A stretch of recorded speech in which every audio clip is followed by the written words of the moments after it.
Adama Bictogo n'est plus membre du gouvernement. Il a été déchargé de ses fonctions en début d'après-midi par le président de la République dans ce journal, le communiqué de la présidence de la République. La première rentrée solennelle après la crise de l'Académie des sciences des arts, des cultures d'Afrique et des diasporas africaines a eu lieu hier en présence du chef de l'État. Et puis, malgré les actions du gouvernement, le prix des denrées de première consommation n'a toujours pas changé. Dans ce 20h, nous irons à Grand Bassam et à Diaké entendre le cri des consommateurs et des ménagères. Voilà pour les titres. Bonsoir à tous et merci d'être avec nous sur RTI 1. Le président de la République Alassane Ouattara vient de limoger aujourd'hui même le ministre de l'intégration africaine Adama Bictogo, par ailleurs membre de la médiation ouest-africaine dans la crise au Mali. Cela engendre un réaménagement technique dans le gouvernement présenté ici par Sanson Kambilé, secrétaire général du gouvernement. Communiqué de la présidence de la République. Son Excellence Monsieur Alassane Ouattara, président de la République, a signé ce jour le décret dont la teneur suit. Décret numéro 2012-452 du 22 mai 2012 mettant fin aux fonctions du ministre de l'intégration africaine. Le président de la République, sur proposition du Premier ministre, décrète, article 1er, il est mis fin aux fonctions de ministre de l'intégration africaine de M. Adama Bictogo. Article 2, le ministre d'État, ministre des Affaires étrangères, exerce à titre intérimaire les attributions du ministre de l'intégration africaine. Article 3. Le Premier ministre, chef du gouvernement, est chargé de l'exécution du présent décret qui sera publié au journal officiel de la République de Côte d'Ivoire, fait à Abidjan le 22 mai 2012. Demain se tiendra un conseil des ministres au lendemain de ce limogeage. En prélude à ce conseil, le chef de l'État et son Premier ministre se sont parlé à la faveur de la traditionnelle rencontre hebdomadaire qui se tient à la veille de chaque conseil de ministres. Ce rendez-vous permet aux deux personnalités de se pencher sur les grands dossiers du moment. Mais en attendant la rencontre de demain, le chef de l'État a pris part aujourd'hui à une séance de travail avec la délégation du Conseil de sécurité de l'ONU qui séjourne en ce moment en Abidjan. Cette réunion qui a eu lieu à la salle des pas perdus s'inscrit dans le cadre d'une visite de la délégation onusienne dans 3 pays de la sous-région, à savoir la Côte d'Ivoire, le Libéria et la Sierra Leone. Jérôme Kofi Abola. C'est une délégation onusienne regroupant les représentants des 15 pays membres du Conseil de sécurité. Les échanges entre la délégation et le président de la République ce lundi 21 mai 2012 à la salle des pas perdus du palais de la présidence s'inscrit dans le cadre d'une série de rencontres avec les autorités ivoiriennes. Cette réunion a été une fois de plus l'occasion d'évoquer l'évolution de la situation après la crise post-électorale et les rapports entre l'ONU et la Côte d'Ivoire. Les membres du Conseil de sécurité ont eu l'occasion de constater les efforts qui ont été accomplis dans le pays depuis 1 an environ, après l'arrivée au pouvoir du président Ouattara, en ce qui concerne le domaine du secteur de la paix, la sécurité et également du développement. Les membres du Conseil de sécurité ont constaté l'engagement ferme des autorités ivoiriennes et les membres du Conseil de sécurité sont prêts à travailler pour aider le pays à aller de l'avant.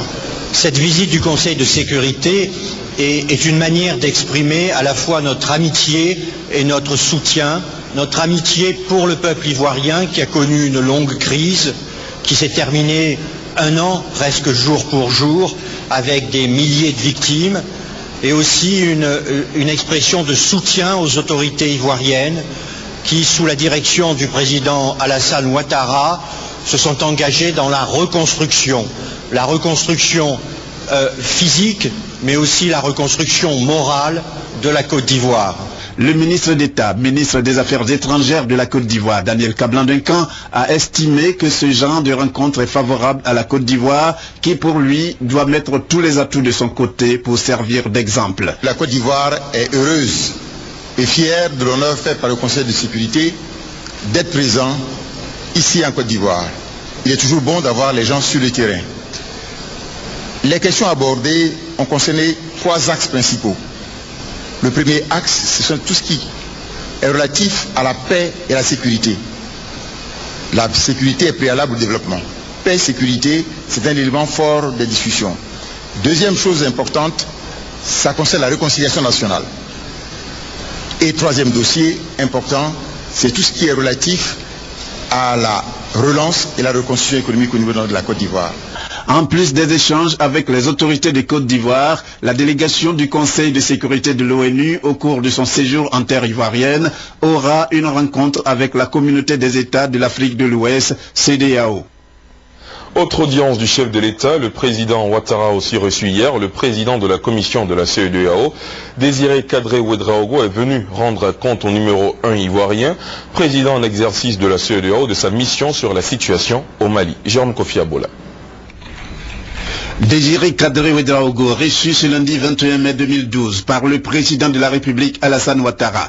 Le président de la commission de la CEDEAO, porteur d'un message au président Alassane Ouattara, a saisi l'occasion pour échanger avec le président ivoirien sur la situation du Mali. Je suis venu rendre compte au président en exercice de la conférence des chefs d'État d'une mission qu'il m'avait chargé de porter un message de la CEDEAO à Bamako. C'est un message non seulement de la CEDEAO, mais appuyé également par l'Union africaine et les Nations unies. Donc c'est une délégation conjointe qui est allée à Bamako pour d'abord réaffirmer la solidarité de la CEDEAO au peuple malien dans l'épreuve qu'il traverse, et également réaffirmer le soutien plein et entier de la CEDEAO aux autorités et organes de la transition, et réaffirmer également à quel point la CEDEAO insiste pour que la transition dessinée par la CEDEAO et les chefs d'État et de gouvernement, eh bien que cette transition doit demeurer jusqu'à son terme et doit être respectée par tous.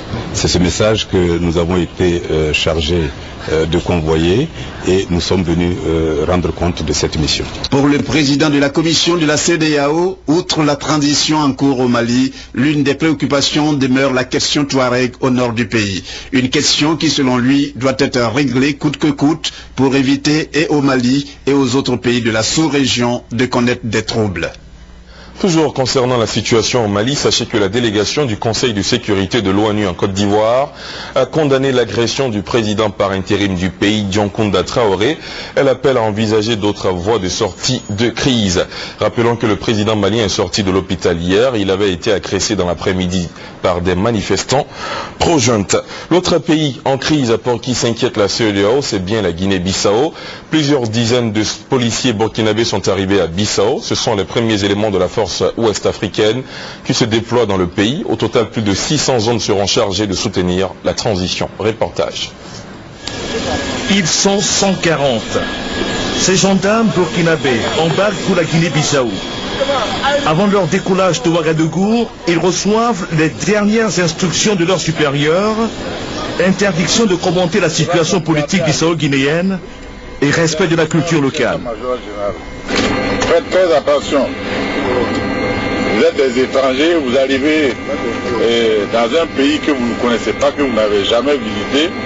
Ce n'est pas la peine de commencer à vous comporter comme si vous étiez à Ouagadougou. Avec les 70 policiers arrivés la semaine dernière, ces gendarmes forment le contingent burkinabé de la force ouest-africaine déployée en Guinée-Bissau. Ils constituent le 21e escadron de soutien à la paix. Un escadron réparti en 4 pelotons. Nous sommes venus avec la détermination de relever donc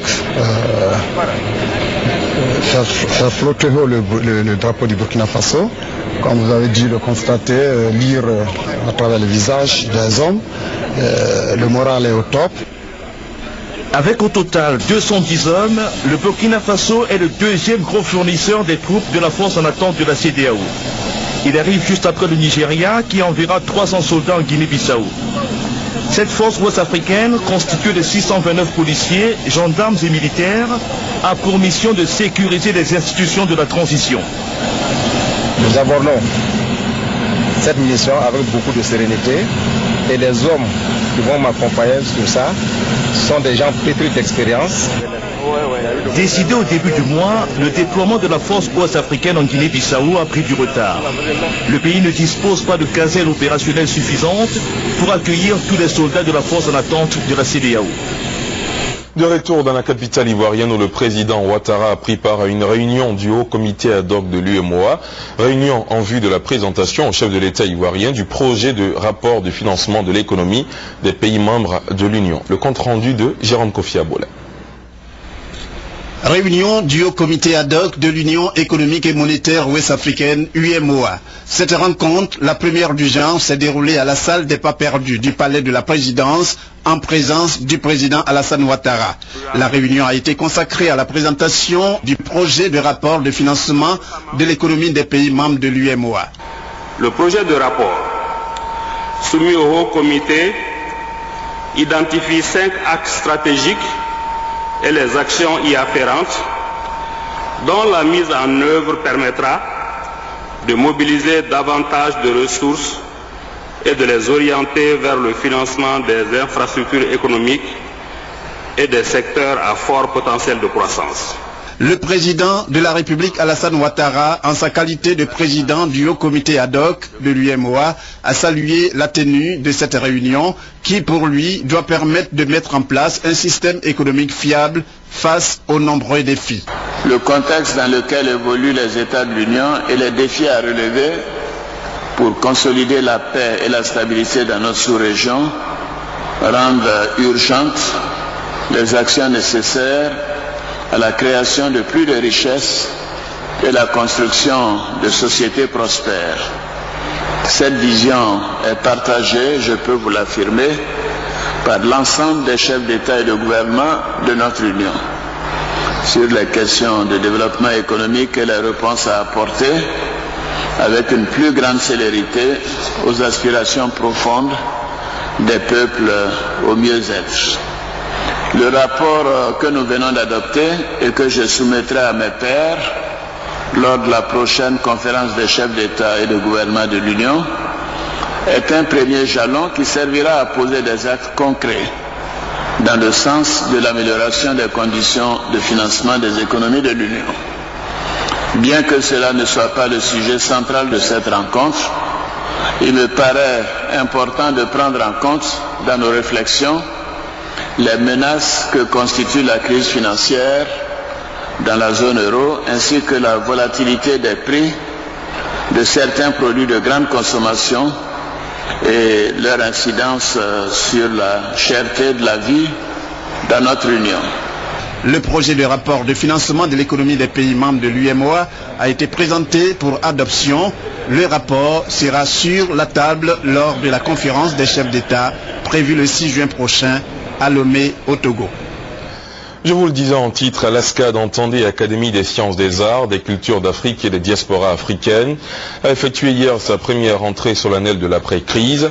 La cérémonie s'est déroulée en présence du président de la République, le témoignage de Viviane Haïm. Bien que créé par décret présidentiel du président Laurent Gbagbo en septembre 2003 et étant directement rattaché au palais présidentiel, l'ASCAD n'a pas été emportée par la bourrasque de la crise sociopolitique de l'après-élection. Cette jeune société savante est toujours là. Ce lundi 21 mai, elle a effectué sa rentrée solennelle. L'ASCAD, qui se définit comme l'Académie des sciences, des arts, des cultures d'Afrique et des diasporas africaines, regroupe en son sein des scientifiques, des philosophes, des écrivains, des artistes, des créateurs et inventeurs.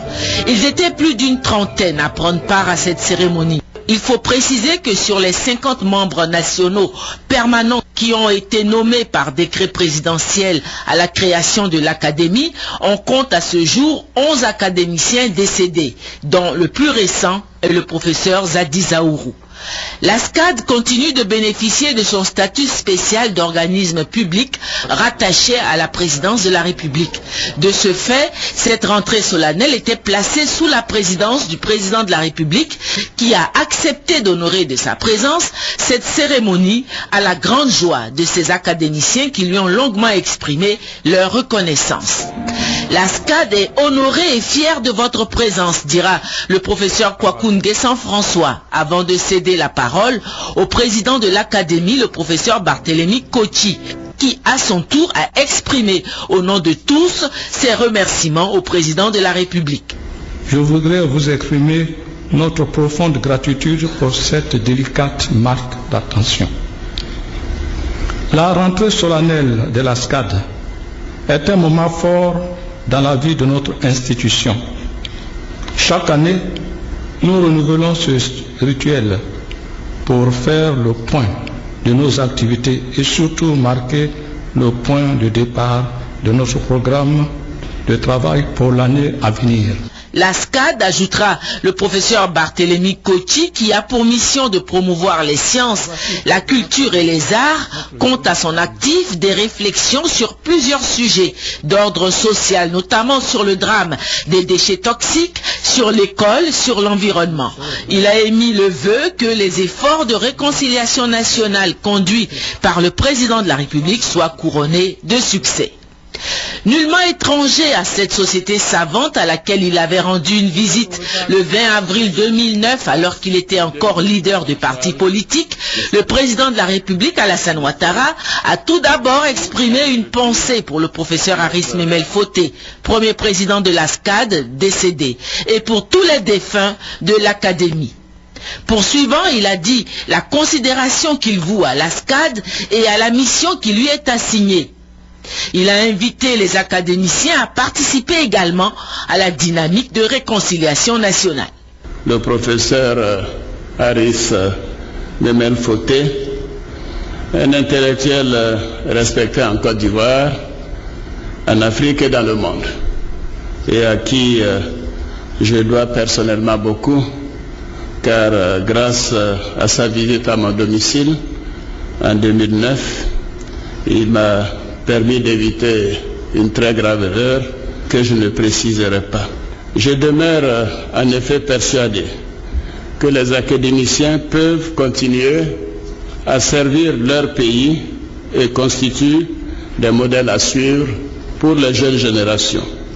Je voudrais donc vous exprimer toute ma satisfaction et toute ma fierté pour les travaux que vous avez entrepris depuis la création de votre institution et qui traduisent votre foi en l'Afrique et en la science. Soyez assurés, mesdames et messieurs les académiciens, que je partage cette foi et que nous vous accompagnerons sur ce difficile chemin. Je sais à quel point la paix vous est chère, puisque vous avez consacré votre dernière rentrée solennelle à ce thème. Sans la paix, il ne peut y avoir de progrès scientifique ni socio-économique. C'est pourquoi la réconciliation est l'affaire de tous les Ivoiriens, mais elle repose plus encore sur les consciences éclairées qui savent mettre en lumière et en avant ce que nous avons en commun, par-delà les clivages ethniques et politiques, par-delà les différences de religion et de génération. Après les échanges d'allocutions et le départ du président de la République, la société savante a poursuivi sa cérémonie, marquée pour cette 4e rentrée de la SCAD par des conférences sur le thème de l'environnement. Un mot d'agriculture, la plateforme Café Cacao est lancée ce lundi par le ministre de l'Agriculture. Cette plateforme de partenariat public-privé est un cadre de concertation et de dialogue permanent entre les acteurs dans la chaîne de valeur de la filière Café Cacao. Elle est présidée par le conseil Café Cacao. Les détails avec Noël Niagno. La filière Café Cacao n'est pas seulement une matière économique, mais elle est aussi une matière sociale. Cette affirmation du ministre de l'Agriculture, Coulibaly Sangafoua, est assise sur des données. 800 000 familles vivent de ces deux spéculations. Ces deux produits font de la Côte d'Ivoire premier producteur mondial de cacao, quatrième du café. Exigence stratégique pour la Côte d'Ivoire, maintenir ses performances, mobiliser des ressources financières et techniques pour promouvoir une économie cacaoyère et caféière durable. Or, le diagnostic des experts révèle des défis à relever et des contraintes à solutionner. La dégradation de la qualité du produit marchand, le vieillissement des producteurs et le désintéressement des jeunes au métier de la terre. En ce qui concerne le café, la conjugaison de facteurs internes et d'un marché longtemps défavorable a entraîné une chute drastique de la production qu'il convient alors de relancer dans les meilleurs délais. Les réponses sont trouvées. Elles portent d'abord sur le programme DQC, quantité, qualité, croissance, pour améliorer le bien-être socio-économique des producteurs de café et de cacao et de leur communauté. Ensuite, la réforme de la filière dont les actions portent sur l'ensemble de la chaîne de valeur de la filière.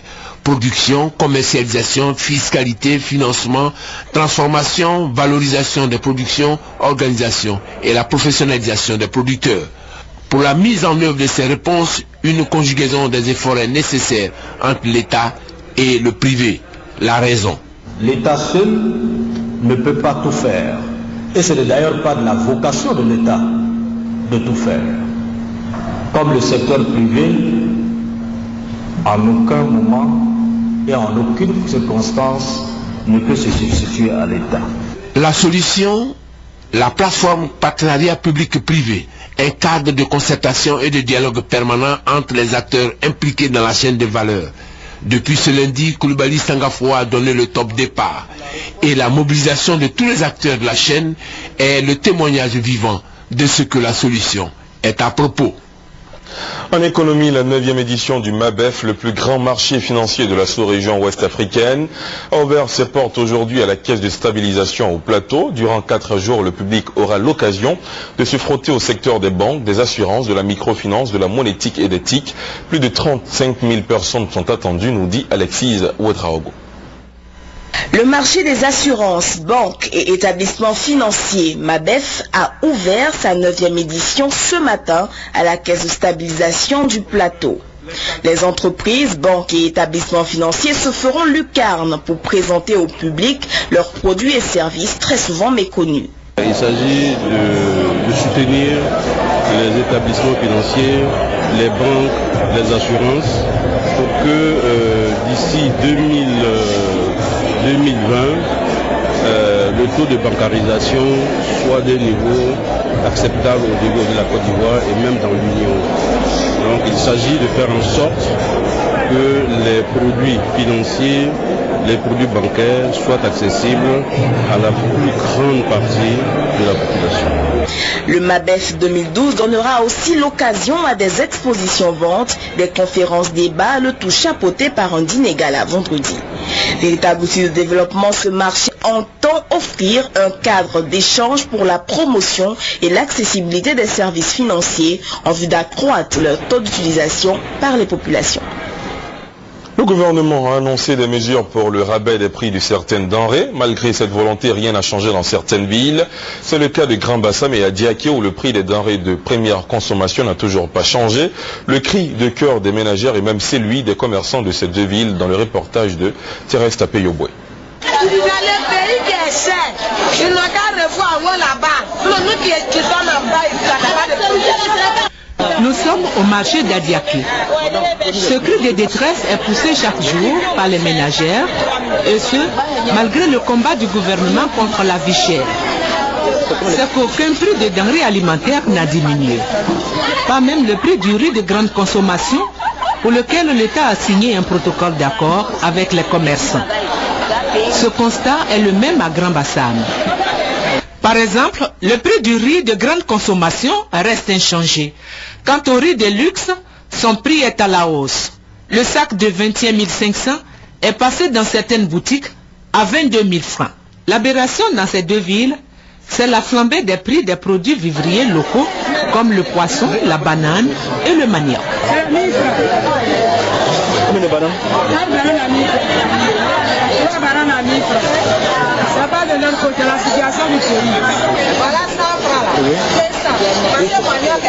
comment on fait ça? Oui, comment on Manioc actuellement, manioc, c'est 130 000 de bâché. Autre denrée encore, au-delà de la bourse des consommateurs de Grand Bassam et d'Adiaké, la viande. 2200 francs le kilo. Un kilo là, ça fait 2000 francs, monsieur. 2200. Pour les consommateurs et les commerçants d'Adiaké et de Grand Bassam, la baisse des prix des denrées alimentaires doit concerner les vivriers. Et l'État doit suivre sur le marché l'application effective de ces mesures. Ainsi, l'État parviendra-t-il à faire de la lutte contre la vie chère une réalité? Lancement officiel des activités de la plateforme de service du plateau en présence du maire de la commune Akosi Benjo. L'événement a été marqué par la présentation de projets de ramassage de déchets plastiques dont 30 jeunes vont bénéficier. Le compte rendu de Delphine Blas.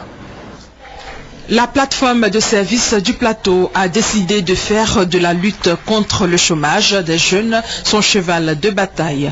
Bogolo Agnès, présidente de cette plateforme, a défini les objectifs de ce dispositif et présenté le projet de ramassage de déchets plastiques dont 30 jeunes sont bénéficiaires sur une durée de 6 mois. À la fin de cette activité, les jeunes doivent être à mesure de revenir vers la plateforme avec des projets viables qui seront financés par la Banque mondiale à travers le programme d'assistance post-conflit pour leur insertion économique. La présidente de la plateforme de services du plateau a ensuite remercié les bailleurs de fonds, à savoir la Banque mondiale et la coopération française pour les indemnités de mise en activité et aussi la mairie du plateau à travers le maire Akosi Benjo pour son appui à la promotion de la jeunesse communale. Bogolo Agnès a invité les jeunes en quête d'emploi et d'auto-emploi à se faire identifier. Le maire de la commune du Plateau a pour sa part encouragé les jeunes tout en les exhortant à s'approprier ce dispositif. Akosi Benjo a procédé à la remise symbolique de matériel offert par le PAPC aux jeunes pour cette activité qui s'inscrit dans le cadre de la politique de salubrité en leur demandant d'en faire bon usage. Il faut rappeler que la plateforme de service est un dispositif mis en place par l'AGEP, l'AGEFOP, le FDFP et le FNS pour l'insertion des jeunes par l'activité économique. La Côte d'Ivoire à nouveau honorée sur la scène internationale. Le professeur Thérèse Ndriyouman, ministre de la Santé et de la lutte contre le sida, a été élu président de la 65e Assemblée mondiale de la santé. L'événement organisé par l'OMS, Organisation mondiale de la santé, a lieu à Genève en Suisse et prend fin le 26 mai prochain. Dans le reste de l'actualité africaine, les Égyptiens sont appelés aux urnes demain. Ils vont élire leur président parmi 12 candidats. Cette élection devra définitivement tourner la page Hosni Moubarak, renversée par la rue il y a 15 mois, et aussi mettre fin à la transition militaire. Près d'un an et demi après la chute de Moubarak et les grandes manifestations de la place Tahrir, les Égyptiens se préparent à élire leur nouveau président. Ils auront le choix entre 12 candidats. Principale préoccupation des Égyptiens, l'économie. Ils attendent un retour des investissements, des emplois, moins de déficit. C'est ce que propose notamment Mohamed Morsi, candidat des frères musulmans. Il arriverait déjà en tête des votes des expatriés. Je pense que tout va bien se passer si Dieu le veut. Les gens vont voter pour Morsi et vous verrez le résultat. Tous les signes sont favorables et il aura plus de 50% des voix au premier tour. Certains candidats comme Amr Moussa ou Ahmed Shafik, deux anciens ministres de Moubarak, ont fait campagne sur le thème du retour à la stabilité et à la croissance économique. Des promesses qui trouvent écho auprès de nombreux Égyptiens après une longue période de crise et d'insécurité. Cela devrait stabiliser l'économie, parce que quand il y a un président, cela signifie que tous les éléments de l'État sont en place. J'ai étudié, j'ai un diplôme en commerce, je veux un vrai boulot au lieu de vendre du jus de réglisse. Les regards sont également tournés vers Abdoul Foutou, un concurrent sérieux, ancien des frères musulmans qui promettent un islamisme modéré.